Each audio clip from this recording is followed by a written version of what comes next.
I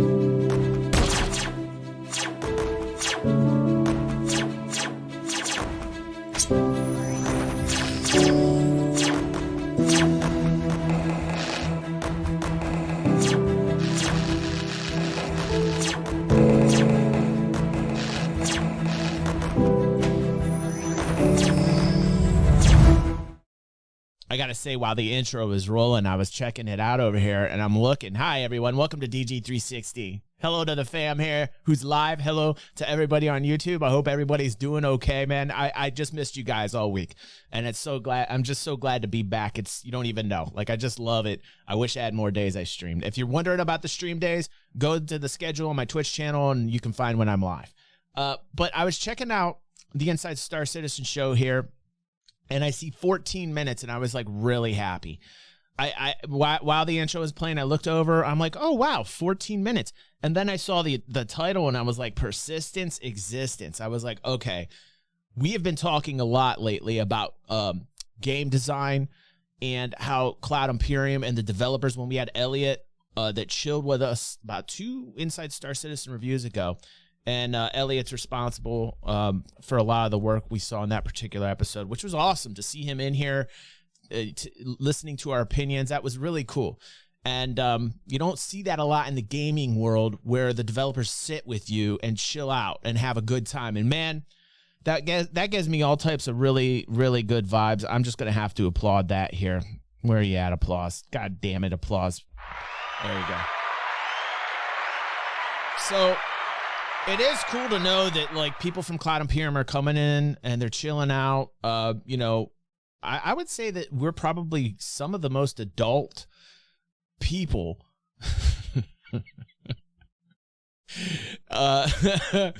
in Star Citizen. Very, very adult. All above board. No shenanigans. Oh, wait, no. That's right. We're immature and we love it. But 14 minutes, Persistence Existence. And let's check it out.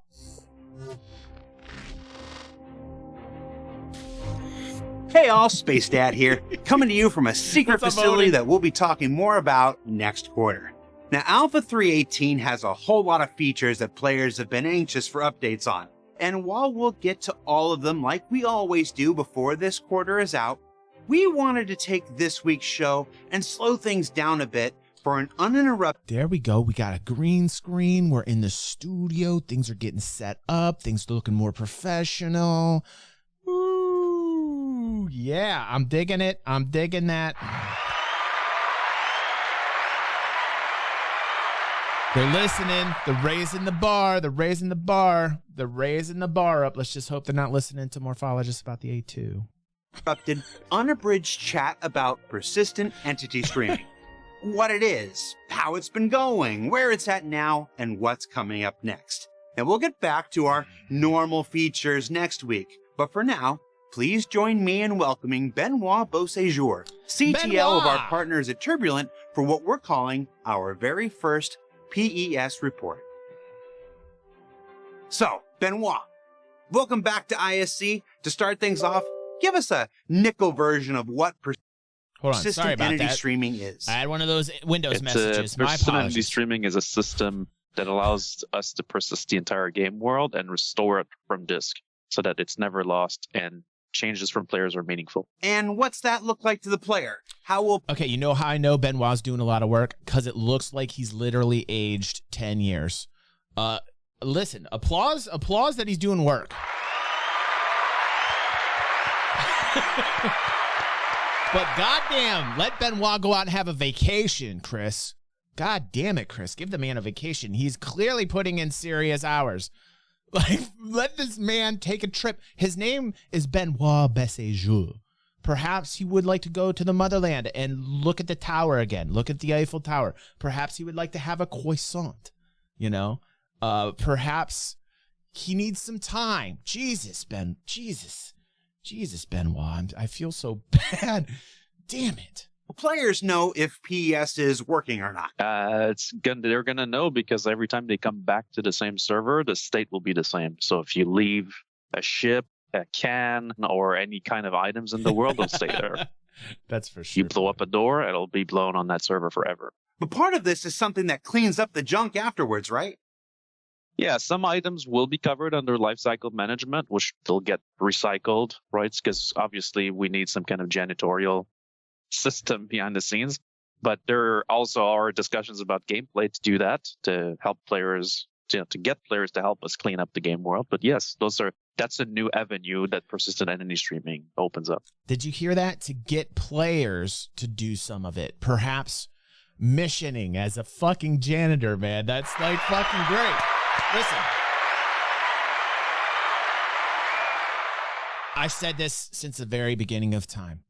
Some of the best content is derived directly from just player imagination and players doing the actual deed that needs to get done. If they want to fucking do a grind fest for a janitor, who's to say somebody's not going to take those missions for a couple thousand? You know, why not? Like, that is such a brilliant, genius idea that they're going to the player base rather than having NPC. I mean, like, they'll probably still have NPC and everything do the janitorial stuff. But I mean, like, I think that is a very ingenious implementation of design. I think it's wonderful to see that happen.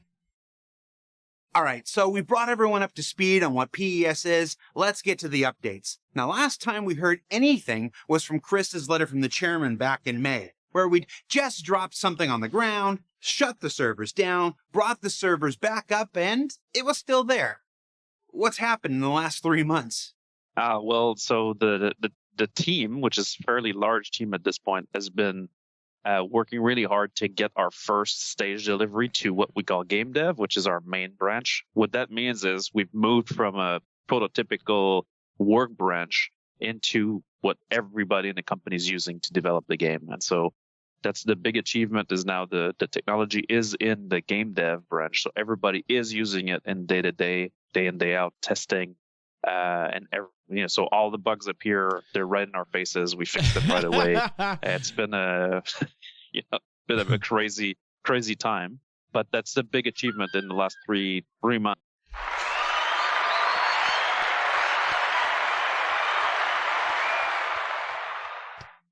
Wow. Is that we've stabilized the technology enough so that the entire company can now be working on it. Define crazy. Define crazy, everything being on fire. Like, this technology touches on every subsystem in the game. So transit was busted. Stuff was persisting in the raw. This was existing a very long time, right? And they got Benoit on the job and actually got feet on the ground and got in the game and realized what the fuck was going on, and they're fixing it. So that's it's about time. It's about time. And this is something that needed to happen a long time ago. I'm actually very happy that they're like literally looking at things that needed cleaned up, and they're getting in there and they're getting shit done. It's stuff that's been hanging around for a while. Wrong locations. You couldn't log into the game because obviously with PES comes a new login flow to get players into the game, because we need to bring your items into a new database. So that entire system was also rocky to get in, because there's a lot of cases to deal with, like timeouts if you have too many items, what happens if you have too many items, and dealing with all the different stages of the login, from authentication to you being actually spawning in the game. And so it's been a lot of debugging, encountering issues on different types of machines, because when we start, all the developers have some pretty good machines on those feature branches, but when we move to game dev, now we're exposed to all kinds of different hardware, and timing issues occur. Those are the weird ones to find.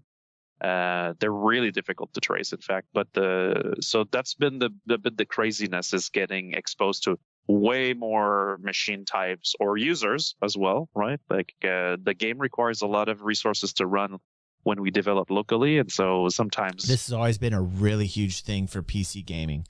This has always been a huge thing, and why mostly the publishers and developers focus on console gaming, to just pump out the title and push it on a console, because they don't have to worry about all the system specs, man. So PC game development, man, is a beast unto itself. Very, very different, because you have to really categorize other people's equipment out there and figure out how you're going to develop a game which can accommodate multiple different setups. So that's a lot of people don't realize that. People really don't one realize service doesn't that. start on somebody's machine, and that causes What's all going on, these Oz? Good crashes to to see you, start buddy. being reported, and now we have to investigate them. And so that's been a bit of it's the real time effect that makes it crazy. It's like, we're not making technology in a bubble anymore where everybody's using it. And so that makes it really, really difficult to follow. But it's been fun finally get the technology in the hands of people that can really adjust it for the game and for the players. And so that's been fantastic. So that's been the last couple months, but where are we at right now? So right now, where are we at right this very second, Benoit? No. Just do that. I had to. It was way too easy. Just like they walked over. Thank you, Pepe. Thank you for the laugh track. Thank you. Okay, that's enough. That's enough. Cut that, please. Thank you. on the technology side, we're in bug fixing mode, right? And identifying the elements that are left that we are still, rough around the edges. So I don't want to call it polish. It's really bug fixing, bug testing, stabilization. Stabilization is the right word. That's what we're doing right now. So it's feature parity, making sure everything works the way it should.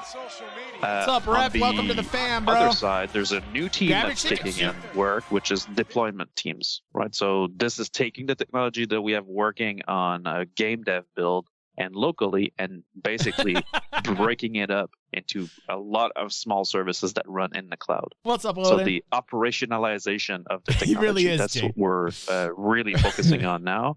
It's like a dependent project, right? So this allows us to basically bring the game to you guys. That's where we can do PTU. So PTU is a lot larger than a developer running the game on his machine. Even though there's tons of services when we go to the cloud, we've got just operators that deploy that on multiple machines and scale this out. This is made to scale. So now it's about testing that's true. So we've got the technology is working.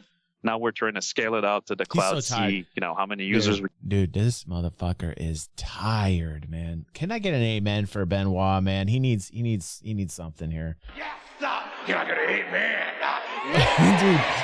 Dude is tired, man. Work is being done. What's up, Orson? How you doing, dude? We're taking in there the weight of the entities, how many entities we end up having in the databases. Can they reload fast enough?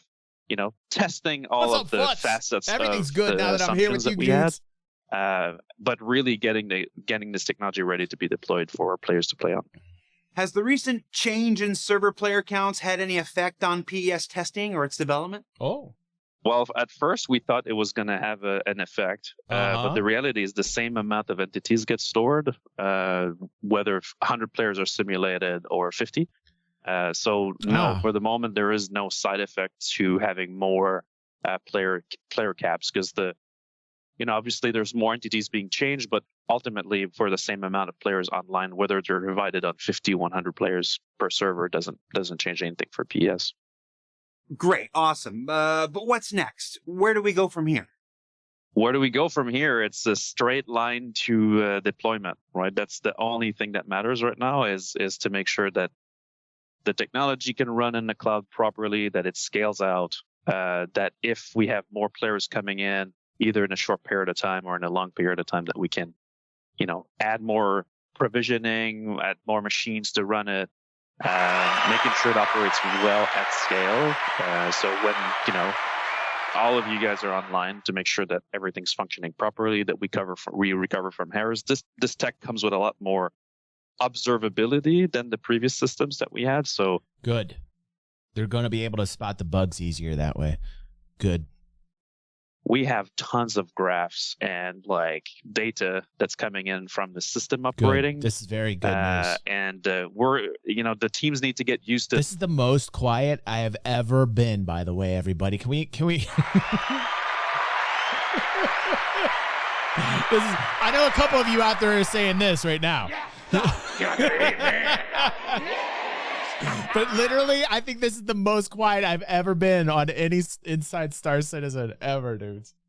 To be able to identify problems, to be able to help support. We have a bunch of new tools that we're also working in the last stretch here to allow game support to help players that have issues. I love you, bro. Character repair is something that we're starting to work on.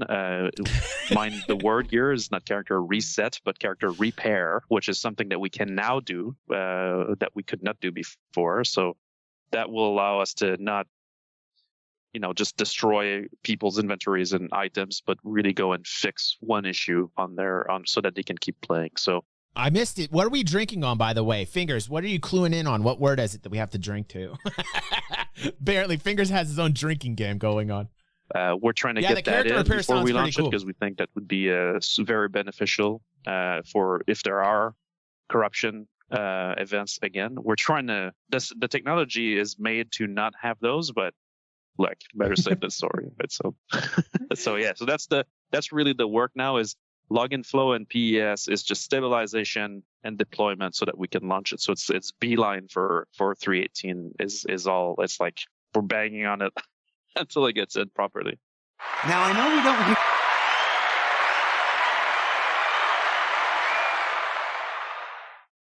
Man, this is a feel-good episode. I'm getting a lot of information from this. This is nice. This is 14 minutes. This has some content to it. I'm giving this a solid B right now. I'm enjoying myself. I'm having a fun time with you guys, getting good information. Man, I don't think it gets any better than this. I don't think it gets any the due better dates. than this. We got a whole lot of player testers waiting to help bang on the pipes. You wanna forecast anything? Oh, no, I'm not even going to try to gamble on that one. I mean, we have it running in the cloud. It's running, right? But, before we're comfortable not sending the ETF team into a, just fire drill, that's going to be, there's a big difference between testers, internal testers, developers using the system and when we get real users on it, it's completely different, right? And so it's hard to say for me. I don't want to forecast it.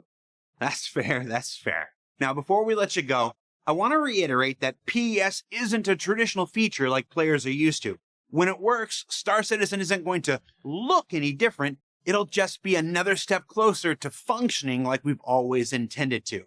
It's a major step forward in stability when all is said and done. Yeah, I'm not saying we're not going to have wipes anymore because there's always data changes that will require us to do that. But we're really hoping that the technology will allow us to have consistent data, which we don't always have right now. Every player's had horror stories of how losing their Moby glass or their eyes. Which is incidentally one thing I discovered in this project is that if you don't have eyes, you don't see markers in your visor. That's an interesting one.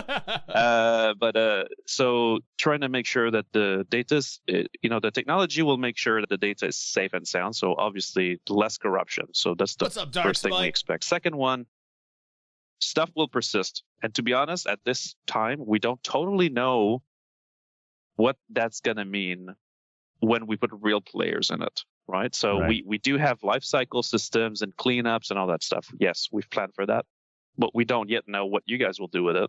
And that will greatly affect how the technology functions, right, in the end.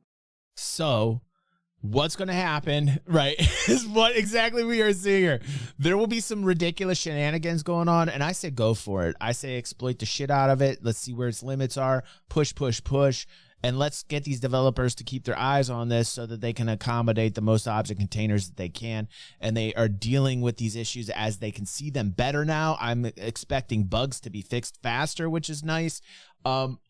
But yeah, you're gonna have a lot of people doing shit all over the place, man. But I don't think that's a bad thing. Some people get all upset about it. I mean, this is the fun of game development. Some people get really upset about their shit. Oh, now everybody's gonna be leaving their shit everywhere. Well, that's cool, man. That's exactly what this experiment is for. That's exactly what these developers are doing, trying to spot what's capable right now. This is exactly what they want. It's participation from the gamers. So I do see a lot of people get upset about that. And I always laugh about that because to me, that's just part of the development story, So that's going to be interesting to see. So as a player, stuff you put on one server will stay there, right? It's there until that server gets, wiped manually. But by default, every server will just persist, Like you said, it's a stepping stone technology. Really what this means is behind the scenes, the simulation and the replication of the game. So simulation is the stuff that runs the physics and the rendering and the AI, right? Is one thing, and the replication, which is sending updates and the state of all these entities as they're being simulated. This used to be like this, right? And now with PES and the game server, this is split into two, and that's the big achievement that PES allows us to do. Yes, we get persistent state. Hold on, Fingers. Fingers, are you completely stoned out of your mind right now? What are you talking about right now in the chat, bro? Listen, he's my lyrical genius. He's allowed to have moments like these. Okay, I'm literally looking at chat right now, and I'm I don't know if are you creating a song right now? I feel like he's creating a song of some sort. This is his process. Fingers, we are accustomed to Fingers, my lyrical genius, to just, he's doing his thing right now. I personally think he dabbed a little bit. I think he can't handle reality at this point. I'm not quite sure. Fingers, we're with you in spirit, bro. We are with you. It's a rap song? Okay, thank you, Anarchy. Is it? Oh, see what he did there? Hold on a second. Let me just a short pause. Fan recognition moment. Fan recognition moment. I did like that verse. I did like that verse right there, Fingers. Thank you. That's awesome. That's great. But the real thing is that we separate simulation from replication, and that allows us to do server meshing after that. And that's Fingers, that's the reason why we're doing this. All right, last question then. How do you feel? Good. I feel good. Tired? What? Tired? No shit. Man looks like he's aged. I hope something serious didn't happen in his life. I'll feel terrible about saying this. But if this is just from the game, holy shit. Give this man a vacation. What is going on, Rillin? Welcome to the fam. Welcome to the fun tonight. Whoo, man. But we're in the home stretch, so I'm happy. Good. I'm happy about where we are. I'm happy that the company now can use the technology and see what it's like to persist everything. Our dev servers are now littered with, stuff flying around. This is how it's done, by the way. This is how it's done, right? This is such solid marketing and promotion for the game, and they're just having a pretty much scheduled conversation about game development, and you're talking to the developer and a host who's up the bar in a new studio. Things are looking more professional. The shit that we have been seeing from Star Atlas and Dual Universe and countless other titles are so just subpar. And then when you're watching this, it's like, man, there's an element of, wow, I can see under the hood. I can see what's going on. I can see the Benoit's putting in some serious work here. You know what I mean? Like, we don't get any of that. I'm looking around different games, and I don't, when they decide to be, first off, they decide to be transparent. That's cool. All of them are at least trying, right? But some of them are failing miserably at portraying the product properly. And I feel like they've always been on that. They've always been on that, man. Which is why the revenues are so goddamn high. I feel good. I feel encouraged. Also stressed out because we need to scale it, right? So that's that 10% that takes 90% of the time, right? So that's the effect I'm a bit stressed out for, but it's okay. I feel good about it. That's such a healthy attitude. Thank you for your time, man. That is such a healthy attitude, dude. So, what did we learn this week? Now, props. Serious. We were watching Citizen Con. Was it 2 years ago? Was it 2 years ago now that they talked about dynamic server meshing and the how they basically started from scratch and had to scrap what they were doing and rework it, and they assigned Benoit to it, and you can see work being done in that amount of time. Though, I think it was 2 years ago, and at that particular point in time, I was actually saying, I feel like this is a step in the right direction, And it's really turning out to be a step in the right direction. And I'm very happy to see that. Very, very happy to see that. Well, hopefully, it's that persistent entity streaming may not be the most visual of features, but it is the next big step in realizing a universe where players can truly leave their mark. Yes. The last major milestone that'll make server meshing possible, and that it's still heading your way in the upcoming Alpha 3.18. Now, thank you for taking this ISC detour with us this week, but don't worry, we've still got 4 more episodes left this quarter where we'll be covering things like hull stripping, cargo refactor, the new 600i and MSR crash lights, and more, as well as meeting the performance capture team and exploring their new facility next door. And then maybe we'll stop by. His people are talking to my people. We'll see what we can make happen. For Inside Star Citizen, I'm Jared Huckabee. We'll see you all next week. Oh, that was on point. That was actually on point. Persistence is so important.